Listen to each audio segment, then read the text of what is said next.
ಘಾಟಿ ಸುಬ್ರಹ್ಮಣ್ಯ ಕ್ಷೇತ್ರದ ಇತಿಹಾಸವನ್ನು ನಾನೀಗ ತಿಳಿಸ್ಕೊಡ್ತೇನೆ. ಸುಬ್ರಹ್ಮಣ್ಯ ಸ್ವಾಮಿಯು ಬಾಲ್ಯಾವಸ್ಥೆಯಲ್ಲಿದ್ದಾಗ ಬ್ರಹ್ಮನ ಬಳಿ ಹೋಗಿ ಓಂಕಾರದ ಅರ್ಥವನ್ನು ಕೇಳ್ತಾರೆ. ಆಗ ಬ್ರಹ್ಮದೇವರು ನೀನು ಇನ್ನೂ ಬಾಲ್ಯಾವಸ್ಥೆಯಲ್ಲಿದ್ದೀಯಾ ಎಂದು ಓಂಕಾರದ ಅರ್ಥವನ್ನು ಹೇಳಲು ತಿರಸ್ಕರಿಸ್ತಾರೆ.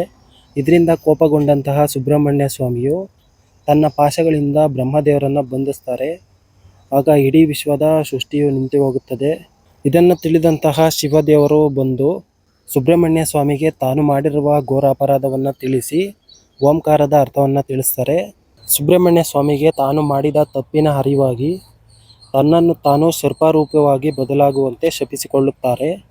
ಹೀಗೆ ಸರ್ಪರೂಪಕ್ಕೆ ಬದಲಾದಂತಹ ಸುಬ್ರಹ್ಮಣ್ಯ ಸ್ವಾಮಿಯು ಈ ಕ್ಷೇತ್ರದಲ್ಲಿ ಘೋರವಾದ ತಪಸ್ಸನ್ನು ಶುರು ಮಾಡ್ತಾರೆ. ಹೀಗೆ ಜಪಾನುಷ್ಠಾನದಲ್ಲಿದ್ದಂತಹ ಸುಬ್ರಹ್ಮಣ್ಯ ಸ್ವಾಮಿಗೆ ಗರುಡ ದೇವನ ಕಾಟ ಶುರುವಾಗುತ್ತೆ. ಆಗ ಸುಬ್ರಹ್ಮಣ್ಯ ಸ್ವಾಮಿಯು ಭಗವಾನ್ ವಿಷ್ಣು ಮೊರೆ ಹೋದಾಗ ಬೆನ್ಗಾವಲಾಗಿ ಶಿಲೆಯ ರೂಪದಲ್ಲಿ ನೆಲೆಸಿ ರಕ್ಷಣೆ ನೀಡುತ್ತೇನೆಂದು ಭಗವಾನ್ ವಿಷ್ಣು ತಿಳಿಸ್ತಾರೆ.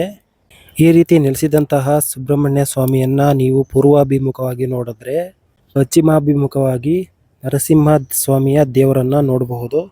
ಈ ಕ್ಷೇತ್ರದಲ್ಲಿ ದೇವಸ್ಥಾನದ ನಿರ್ಮಾಣದ ಬಗ್ಗೆ ಹೇಳೋದಾದರೆ, ಒಂದು ದಿನ ವಿಳೆದೆಲೆ ವ್ಯಾಪಾರಿಯೊಬ್ಬ ವ್ಯಾಪಾರಾರ್ಥವಾಗಿ ಈ ಜಾಗದಲ್ಲಿ ಹೋಗುತ್ತಿದ್ದಾಗ ಆಯಾಸವಾಗಿ ಈ ಕುಮಾರಧಾರ ಪುಷ್ಕರಣಿ ಹತ್ರ ಊಟ ಮಾಡಿ ನೀರನ್ನು ಕುಡಿದು ಒಂದು ಶಿಲೆಯ ಮೇಲೆ ಮಲಗಿಕೊಳ್ತಾನೆ. ಹೀಗೆ ಮಲಗಿಕೊಂಡಾಗ ಶಿಲೆಯು ಭಾರವಾಗಿ ಏಕೆ ಮಲಗಿರುವೆ, ಎದ್ದೇಳು ಏಳು ಎಂದು ಧ್ವನಿ ವ್ಯಾಪಾರಿಗೆ ಕೇಳಿಸುತ್ತೆ. ಇದರಿಂದ ಎಚ್ಚರಗೊಂಡಂತಹ ವ್ಯಾಪಾರಿ ಇದು ಯಾವುದೋ ದುಷ್ಟ ಕೀಟಲೆಯ ಕಾಟ ಇರಬಹುದು ಎಂದು ಇಲ್ಲಿಂದ ಹೊರಟೋಗ್ತಾರೆ.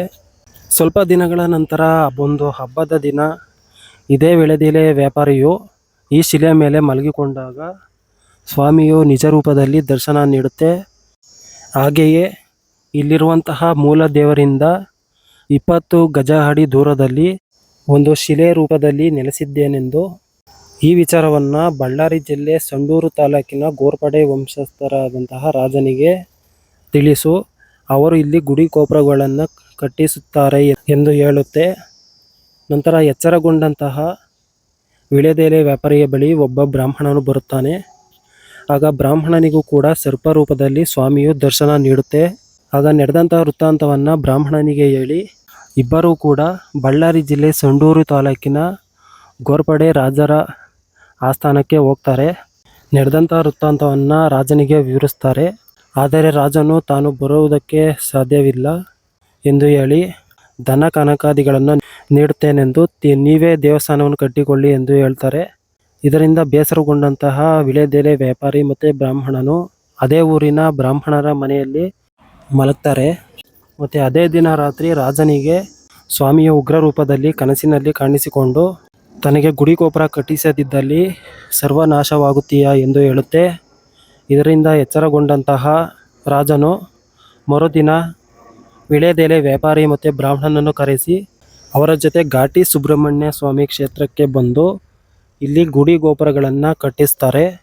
ಹಾಗೆ ಈ ದೇವಸ್ಥಾನವನ್ನು ನಿರ್ಮಿಸುವುದರ ಜೊತೆಗೆ ಇಲ್ಲೊಂದು ಬನ್ನಿ ಮಂಟಪವನ್ನು ಕೂಡ ನಿರ್ಮಿಸ್ತಾರೆ. ಇದರಲ್ಲಿ ವಿಜಯದಶಮಿ ದಿನ ಸುಬ್ರಹ್ಮಣ್ಯ ಸ್ವಾಮಿಗೆ ಉಯ್ಯಾಲೆ ಸೇವೆ ಮತ್ತು ಭಜಂತ್ರಿ ಸೇವೆಯನ್ನು ಮಾಡ್ತಾರೆ. ಕುಮಾರಧಾರ ಪುಷ್ಕರಣಿಯನ್ನು ಕೂಡ ಇದೇ ಗೋರ್ಪಡೆಯ ವಂಶಸ್ಥರು ನಿರ್ಮಿಸಿದ್ದಾರೆ. ಇಲ್ಲಿರುವಂತಹ ಪುಷ್ಕರಣಿಯ ನೀರನ್ನು ಸ್ವಾಮಿಯ ಅಭಿಷೇಕಕ್ಕೆ ಬಳಸುತ್ತಾರೆ. ಈ ಪುಷ್ಕರಣಿಯ ಜಲದಿಂದ ಸ್ನಾನ ಮಾಡಿದರೆ ಚರ್ಮ ರೋಗಗಳು ವಾಸಿಯಾಗ್ತವೆ ಅಂತ ಜನರು ನಂಬ್ತಾರೆ.